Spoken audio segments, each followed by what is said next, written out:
بسم اللہ الرحمن الرحیم۔ سورہ فرقان کا آغاز ہوتا ہے جو مکی سورہ ہے، جس کی 25 جو نزول کے اعتبار سے 25ویں نمبر پر ہے، اور قرآن نہیں سوری جو قرآن کے اندر 25ویں نمبر پر ہے، اور نزول کے اعتبار سے 42 نمبر ہے اس کا، 6 رکوع ہیں اس کے، اور 77 آیات ہیں اس کی۔ آغاز ہوتا ہے سورہ فرقان کا۔ فرقان کا لفظ در حقیقت تسنیہ کا صیغہ ہے، جس کا مطلب ہے کہ دو چیزوں کے درمیان میں فرق بیان کرنا، حق اور باطل کے درمیان میں فرق بیان کرنا۔ اللہ تعالیٰ ارشاد فرماتے ہیں تبارک الذی نزل الفرقان علی عبدہ لیکون للعالمین نذیرا۔ اللہ تعالیٰ فرماتے ہیں کہ تبارک الذی، بہت ہی بابرکت ہے وہ رب کائنات، وہ ذات، الذی وہ ذات، نزلہ جس نے نازل کیا، الفرقانہ یہ فرق کرنے والی حق اور باطل کے درمیان میں اپنے بندے کی طرف نازل کیا اللہ تعالیٰ نے اس کتاب کو، لیکون للعالمین نذیرا، تاکہ اللہ تعالیٰ نے اس قرآن کو، اس کتاب کو کیوں نازل کیا اپنے بندے کی طرف، تاکہ یہ تمام لوگوں کو آگاہ کر دیں، تمام جہان والوں کو آگاہ کر دیں، تب للعالمین تمام عالم کے لوگوں کو، تمام عالم کو، یعنی اس سے مراد عالمین، اس میں انسان اور جنات دونوں شامل ہو گئے، عالم ہیں کیونکہ وہ بھی ایمان اور کافر دونوں ہیں، جنات بھی، نذیرا تاکہ وہ ڈرانے والے ان کو سب کو ڈرائیں۔ الذی، اللہ تعالیٰ وہ ذات ہے، لہ ملک السماوات والارض۔ اب رب کائنات اگلی بات بیان فرماتے ہیں کہ اللہ تعالیٰ وہ ذات ہے جس کے ہاتھ میں بادشاہت ہے آسمانوں کی بھی اور زمین کی، ولم یتخذ ولدا، تو اللہ تعالیٰ کے لیے تم کوئی اولاد مت بناؤ، کیونکہ اللہ تعالیٰ کوئی اولاد نہیں رکھتا، ولم یتخذ، اور وہ نہیں رکھتا، ولدن کوئی اولاد، نہ اس کی سلطنت میں اس کا کوئی شریک ہے، ولم یکن لہ شریکن، کوئی شریک نہیں، فی الملک کی، اس کی سلطنت میں، اس کی بادشاہت میں۔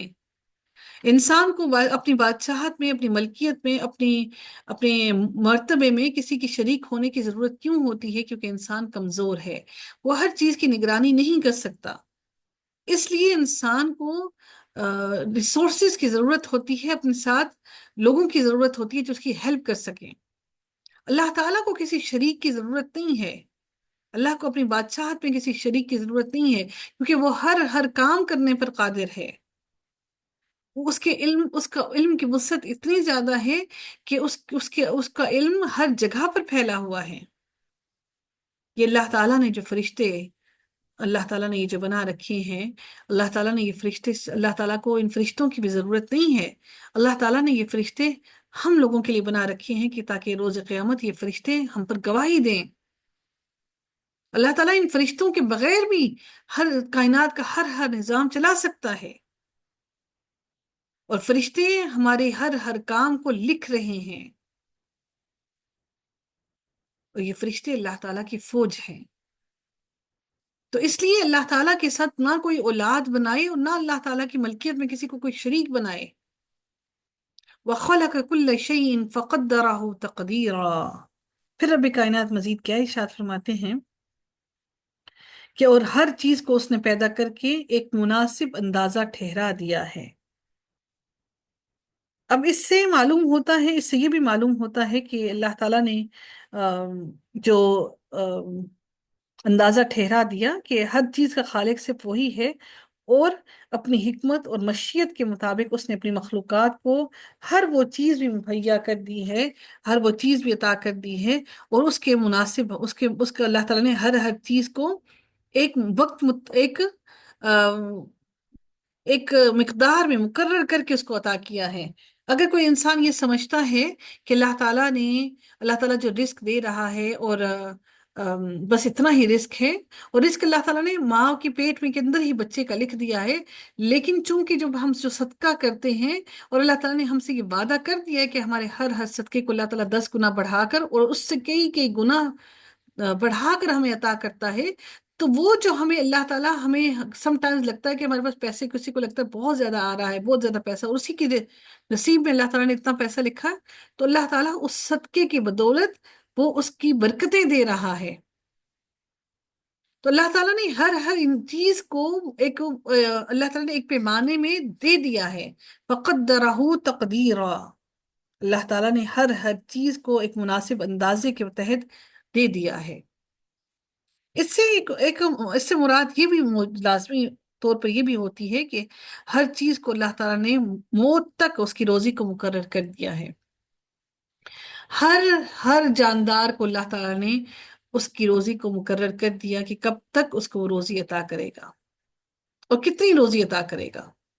سم ٹائمز ایسا ہوتا ہے کہ ہمارے سامنے چیز پڑی ہوتی ہے اور ہم بہت دفعہ دیکھتے ہیں کہ ہم اس کو اٹھ کے کھا لیں کھا لیں کھا لیں، لیکن ہمارے اللہ تعالیٰ نے وہ ہماری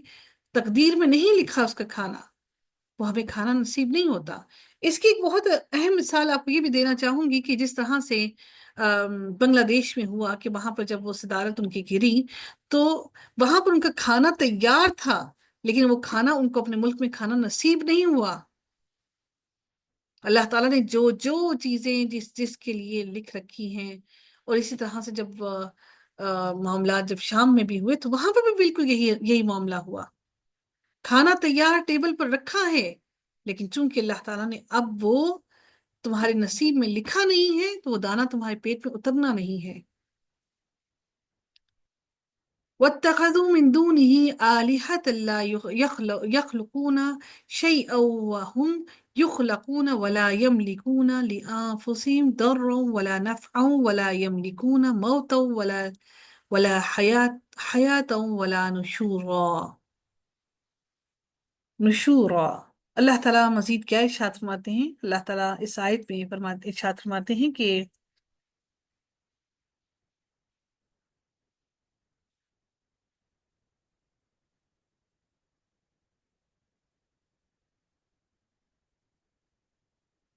ان لوگوں نے اللہ کے سوا جنہیں اپنا معبود ٹھہرا رکھا ہے، بنا لیا ہے، لا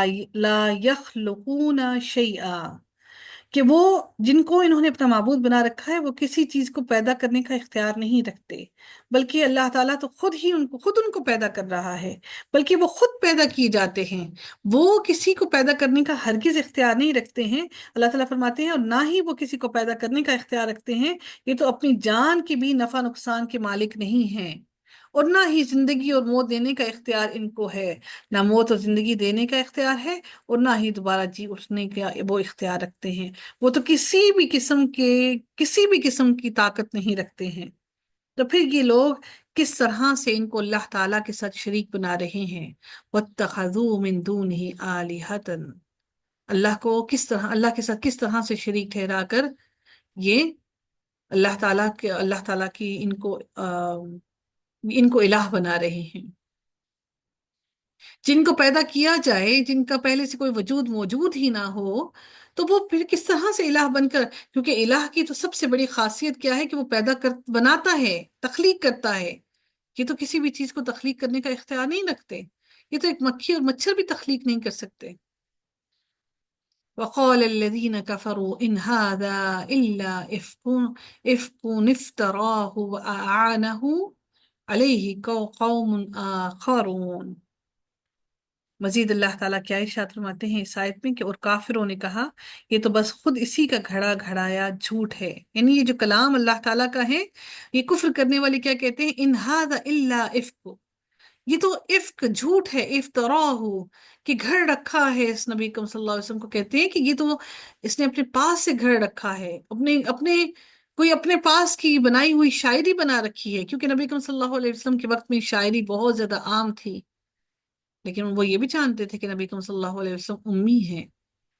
لیکن اب وہ سمجھتے تھے کہ وہ امی ہو کر کوئی انسان اتنی حکمت کی باتیں کیسے کہہ سکتا ہے۔ پھر انہیں لگا کہ شاید ان کے اوپر کوئی جادو ہو گیا ہے۔ وہ کہتے ہیں کہ نبی کریم صلی اللہ علیہ وسلم، وہ کفر کرنے والے لوگ کہتے ہیں کہ نبی کریم صلی اللہ علیہ وسلم جو کچھ بتا رہے ہیں یہ تو صرف ان کا خود ہی گھڑا ہوا جھوٹ ہے۔ وَأَعَانَهُ عَلَيْهِ قَوْمٌ آخَرُونَ۔ پھر اللہ تعالیٰ مزید یہ ارشاد فرماتے ہیں کہ یہ جو لوگ یہ باتیں کہہ رہے ہیں، یہ جو کافر یہ ساری کی ساری باتیں کہہ رہے ہیں، یہ جو کچھ باتیں بول رہے ہیں، ان سے پہلے بھی سارے لوگوں نے ایسا ہی کہا۔